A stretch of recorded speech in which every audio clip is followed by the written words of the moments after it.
In this week's drive, we get stacked at the back of the pack, race for 10 days to get right across Brazil,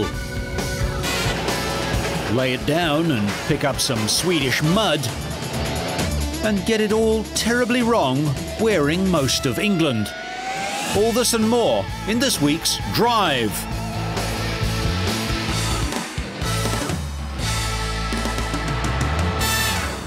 Some of the fastest cars in the world were driven through the streets of Rotterdam recently to showcase top-line Dutch racing talent. The event was called Monaco on the Maas, after the river which flows through the town, the biggest port in the world. Sadly, the weather wasn't too friendly, but Dutch-born Chinese driver Tung was first to run with one of the BMW Williams team's FW26 cars from last year. Fans packed the streets despite the atrocious weather, which also affected the driving, sending some of the cars slightly off track. The organisers had expected 500,000 people to turn up. Worse than the weather for Tung was a mechanical failure, a broken drive shaft. He had to be pushed back to the paddock after stopping out on the circuit, but he brushed it off, saying simply that such mechanical failures sometimes happen. It's amazing. I mean, the crowd is amazing. All the enthusiastic people around the track. Of course, I can't hear a lot of it by myself, but the sound through the streets must be amazing, I think. Eindhoven-born Christian Albers was next on the track with a Minardi Formula One. Albers has bucked the recent trend of Formula One drivers switching to the DTM Championship after their F1 careers are over, and instead enters F1 from the German series. Albers had his first taste of success in 1997 when he was crowned the Dutch national kart champion before moving to the German Formula 3 Championship the following year. It took him just 2 seasons before he was at the top, winning the title in '99. 2003 was a successful season for the Dutchman, who finished runner-up despite scoring the most victories in DTM. He continued the next year, finishing 3rd overall.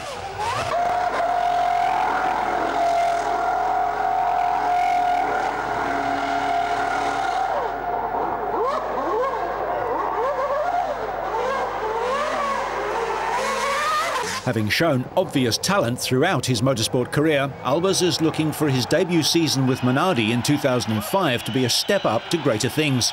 And the crowd certainly gave him a taste of that success after his Rotterdam lap.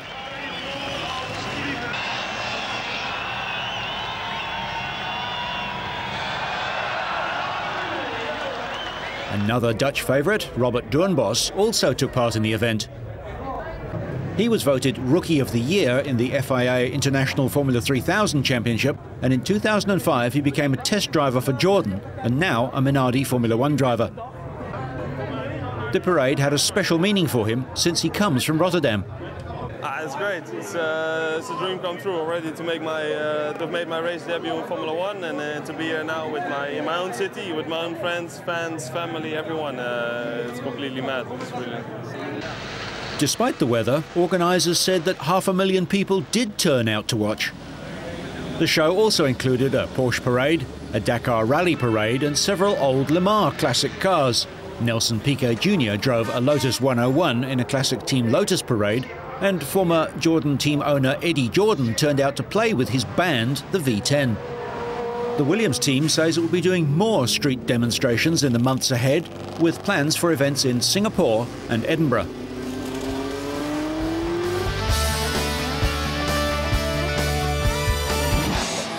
Over 250,000 fans packed the stands at the Indianapolis Motor Speedway to watch the All-State 400. Elliott Sadler started from pole position and held on to take an early lead. On lap 58, Joe Nemechek ran into some bad luck. His left front tyre exploded, ripping off the entire front corner of the car and throwing debris all over the track. The mess brought out a caution flag, but more car parts went flying on the restart. Dale Earnhardt was tapped from behind by Mike Skinner, sending Earnhardt into the inside retaining wall. He was struggling along near the back of the pack when the field bunched up behind leader Casey Mears. To avoid the cars stacking up ahead, Earnhardt swerved and was tapped in the rear. Among those caught up in the mess was Earnhardt's teammate, Martin Truex. Earnhardt's frustration wasn't just the crash, it was the performance of his car. "I had a terrible race car," he said. "We tested real good, and we came here, and we've been junk." I think maybe that was Mike Skinner automobile. He did make some contact. Already sure what happened. Jimmy Johnson, who started the race as points leader, slammed into the wall on lap 145 when his right front tyre blew. He drove the car back to the pits, where it caught fire. Crew chief Chad Knaus climbed through the window and helped Johnson as the cockpit filled with smoke. Johnson couldn't remember steering the car to the pits following the crash and described the impact as the biggest hit he'd ever taken. Johnson looks to be okay. Tony Stewart, who had lost the lead to Casey Kane back on lap 134, retook the top spot after the restart, and he wouldn't relinquish it. Stewart took the checkered flag and the top spot in the points race for the first time since he won his only title in 2002. It was a fourth victory in 6 races and a 7th consecutive top 10 finish for Stewart. Earnhardt finished the race last, dropping him to 16th in the championship.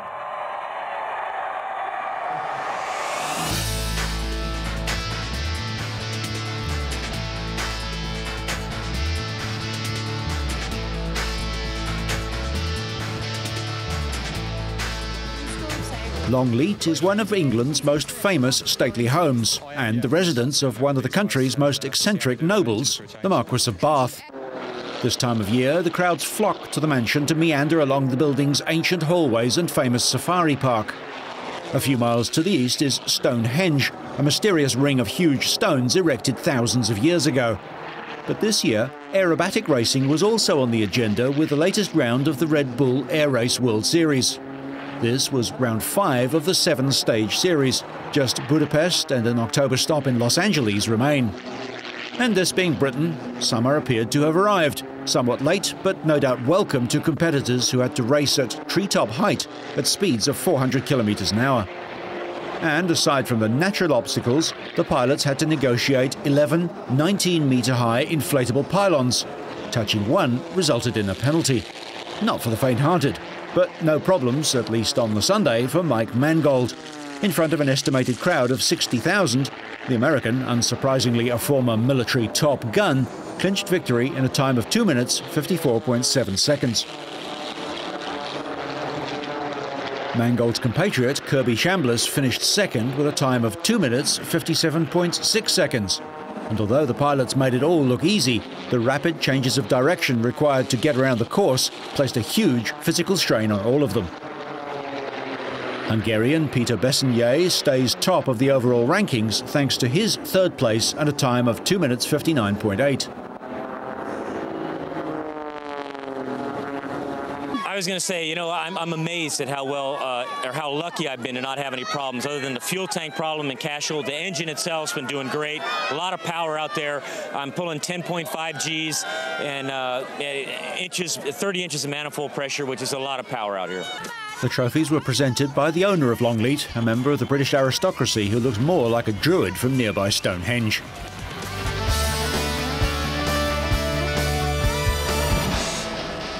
Trondheim, Norway's third largest city and former capital, hosted round 2 of the Class 1 powerboat season, with reigning champions Spirit of Norway in pole position and hoping to repeat their victory in the British Grand Prix for their home crowd.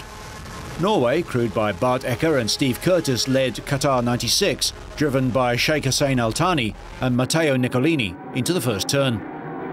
Victory 77, with Mohamed Al Mari and Jean-Marc Sanchez at the controls, came right from the back of the pack at the start to grab third place after the first turn buoy. It began to look like another victory for Spirit of Norway was in the bag, but on lap 2 the water pump failed, the vessel promptly flooded and was forced to retire.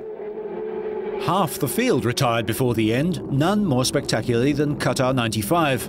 Abdallah Al-Sulati and his throttleman Lino Di Bias survived an incredible barrel roll when placed 5th on lap 13. Mohamed Al Mari and Jean-Marc Sanchez took victory 77 to 2nd place.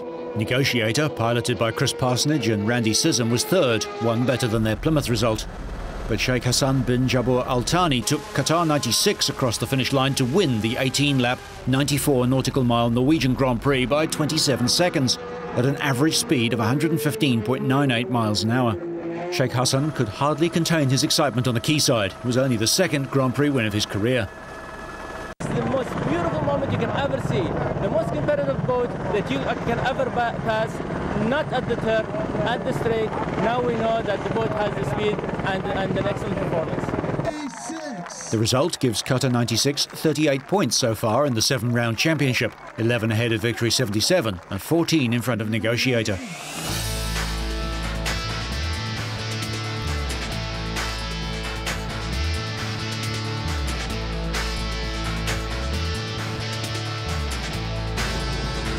The 6th stage of the Rally International dos Sertões took the competitors on a 100-kilometre race from São Félix do Tocantins to Natividade, across sandy tracks and through spectacular scenery. The 10-day event is a 4,000-kilometre odyssey through Brazil and has been called the South American Dakar Rally. In the motorcycle section, Chile's Carlo de Gavado posted his 2nd consecutive stage victory and his 3rd overall in a time of 1 hour, 4 minutes and 37 seconds. 4-time winner and defending champion Jean Azevedo of Brazil was 2nd, just 10 seconds behind. The result was good enough for Azevedo to retain his overall lead. Jose Helio Rodriguez came in 3rd, a further 4 minutes and 4 seconds back. Spaniard Marc Coma, runner-up in this year's Dakar Rally and winner of the 4th stage, was forced to retire from the event with gearbox problems. The 100-kilometre Stage 6 was much easier on all competitors than the previous day's 406-kilometre 6-hour marathon section. In the 4-wheel division, driver Guilherme Spinelli and navigator Marcelo Vivolo of Brazil won their 2nd stage of the rally in their Mitsubishi. They finished the course in 1 hour, 7 minutes and 24 seconds and are now 12th overall. Marlon Curish and José Curish de Souza was 2nd, 1 minute and 32 seconds behind. The pairing of Eduardo Domingues and Marcos Rogério Almeida finished the section 3rd, but retained the overall lead they claimed by having won the 5th stage. Both 2nd and 3rd place teams were driving Chevrolets.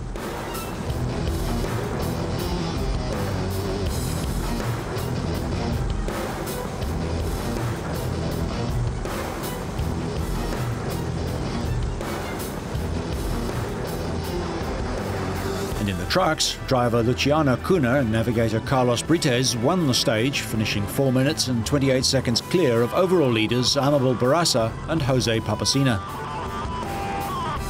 The 9th day of the rally took the competitors on a 141-kilometre stage from Padre Bernardo in the state of Goiás to the Brazilian capital, Brasilia. In the motorcycle class, Chilean de Gavado won his 5th stage of the competition in 1 hour, 6 minutes and 55 seconds. 4 times winner and defending champion Azevedo of Brazil claimed 2nd place, 3 minutes and 32 seconds behind, and retained his overall lead in the motorcycle section. Flavio de Carvalho came in 3rd, 6 minutes and 10 seconds behind the leader.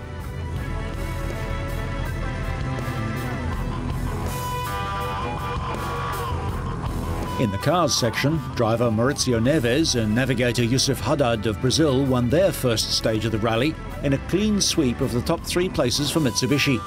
They finished the course in 1 hour, 8 minutes and 10 seconds. Only 1 minute and 44 seconds behind the leaders came 5th placed overall duo of Clever Kolberg and Luis Palu.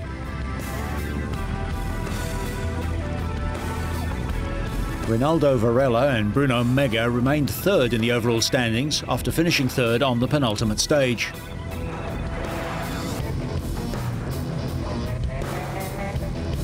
Eduardo Domingues and Marcos Rogério Almeida placed 7th on the 9th of the rally's 10 stages and continue to lead the overall table for Chevrolet.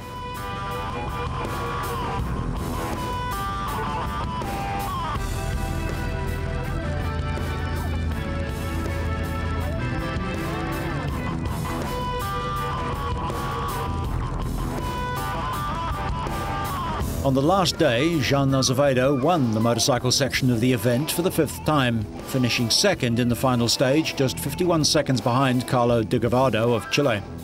De Gavado won the 10th and final stage between Brazil's capital, Brasilia, and Goiânia in 1 hour and 40 minutes to claim 2nd place overall. Both rode Austrian-built KTMs, with Jose Helio Rodriguez Filho taking his Suzuki to third place overall. The winner finished the 4,000-kilometre marathon event in a total of 26 hours, 15 minutes and 25 seconds, more than an hour in front. In the trucks, Barassa and Papacino won the rally with second place in the last stage. Carlos Salvini and Guido Neto finished second overall after winning the final stage. Overall winners in the car section were driver Eduardo Dominguez and navigator Marcos Rogero Almeida from Chile. Their Chevrolet finished the final stage in 14th place, but was enough to retain their overall lead. They completed the racing stages of the 10-day event in 26 hours and 51 minutes.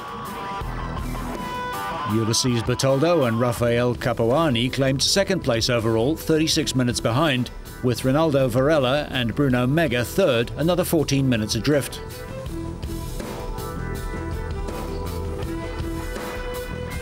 Guilherme Spinelli and Marcello Vivolo, overall victors for the last 2 years, won the last stage in their Mitsubishi by just over a minute to finish 8th overall.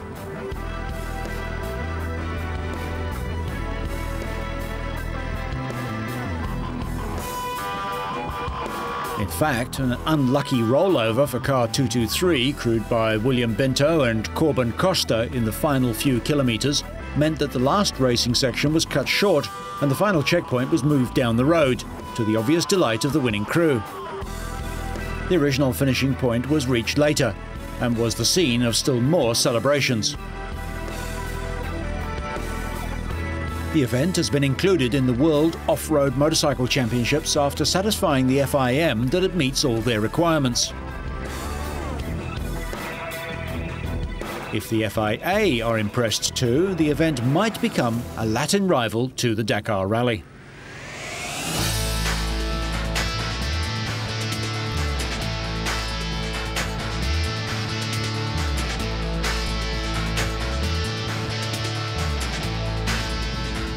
The World Speedway Series moved to Sweden for the 7th leg of the season.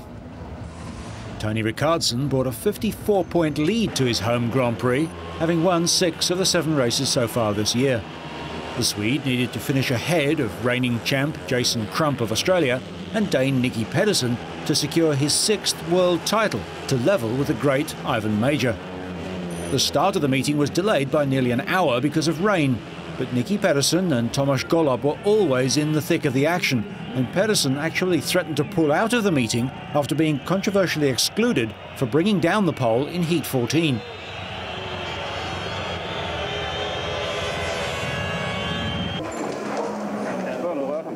Hello, it's Nicky here. Hello, Mike.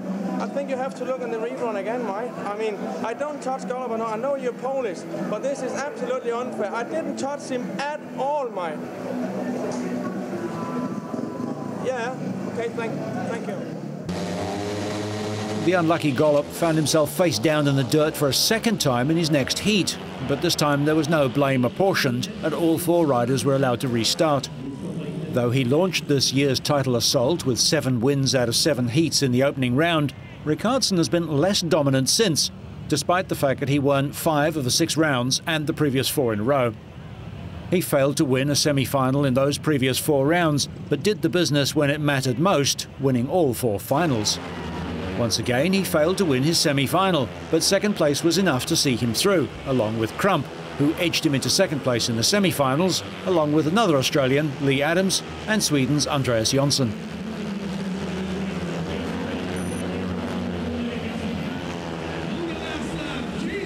Despite making it through, however, Rickardsson had looked some way below his best throughout the meeting, and that continued in the final. Crump passed Jonsson to take victory. Jonsson was second, Rickardsson third, and Adams fourth. Major's record of 6 world crowns, achieved between 1968 and 1979, was thought to be one that would never be broken. But Rickardsson, who won his first world title at Vosges in Denmark in 1994, is about to equal the feat and will surely go on to better it in the years ahead. Rickardsson leads the Australian by 47 points with 2 rounds remaining. He only needs 4 points from the last 2 Grand Prix, so he should wrap it up in Poland. It was a beautiful day in Southern California for the Cross Games and the Supermoto final over 45 laps. The race started on the dirt floor of the soccer stadium with 20 bikes lined up motocross style. Riders zigzagged through the whoops, climbed a steep ramp out of the stadium, hit the concrete section out in the parking lot and returned to the stadium via a freestyle kicker that would boost riders into or over a double step-up that dropped more than 100 feet to the stadium floor. Doug Henry, who took 14th in last year's inaugural Cross Games Supermoto race, pulled away from the pack early on and held on for the win. Henry was dominant late in the race and led by as much as 25 seconds at one point. Jeremy McGrath would finish strongly though and clinch the silver medal for second place, just 11.3 seconds behind Henry, with Australian Chad Reed a further 6 seconds adrift.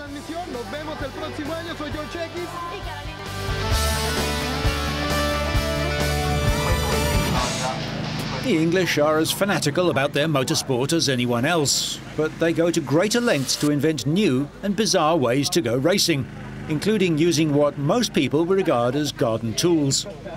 The grounds of Chichester College hosted the 2005 running of the 12-hour lawnmower race, with 35 teams challenging for the most prestigious event in the lawnmower calendar. Not surprisingly, rain tipped down for part of the weekend, virtually guaranteeing that racing would be muddy, slippery and cold. At exactly 8 p.m, the drivers and their teams of pushers charged and slithered across the muddy track to their machines for the traditional Le Mans-style start.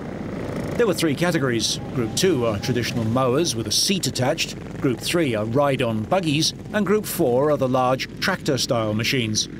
Naturally, they all have their blades removed for safety. In addition, they have lights, batteries and charging systems fitted for nighttime racing. Funny that no one seems to have thought of adding mudguards and windscreens too. The condition of the track deteriorated rapidly. While most drivers were charging as hard as they could go in the conditions, there was at least one team who seemed more intent on maintaining an appearance than a race position. Lurid opposite lock slides proved that most drivers were trying hard, often too hard, if not to win, at least to entertain the few die-hard spectators, who were mostly only there because they were related to someone else in the race anyway. With 12 hours of hard racing, the teams all had 3 drivers working in shifts, with changeovers in the pit lane to keep them all fresh and clean for a while. As night fell, the mowers continued to race through the gloom. The lights gave the event even more of a Le Mans atmosphere. Indeed, the first ever winners of the race back in 1978 were 5-time Le Mans winner Derek Bell and Formula One legend Sterling Moss. The event is as much about endurance as speed, with the first challenge simply to keep the mowers running for a full 12 hours. Keeping them pointed in the right direction helps too.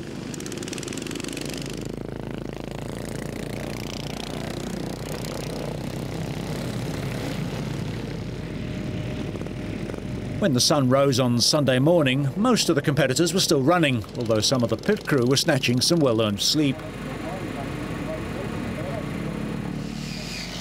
The pit lane was still a hive of activity as drivers came in for refuelling, driver changeovers and repairs. As 8 a.m. approached, the drivers were coming to the end of a grueling 12 hours on a difficult and bumpy track. There was a clear winner in mower number 44, Team Accident Prone Racing, with drivers Jeremy Eldridge, Matt Hunt and Pete Ramsey completing 340 laps of the 800-metre circuit at an average speed of more than 20 miles an hour, 15 laps ahead of their nearest rival. They say they're going to retire, but don't bet against them being back again next year. So, whether you're rolling in the bay, buzzing an ancient monument, or just jumping through a stadium, so you stay on track and up to speed, make sure you catch next week's Drive.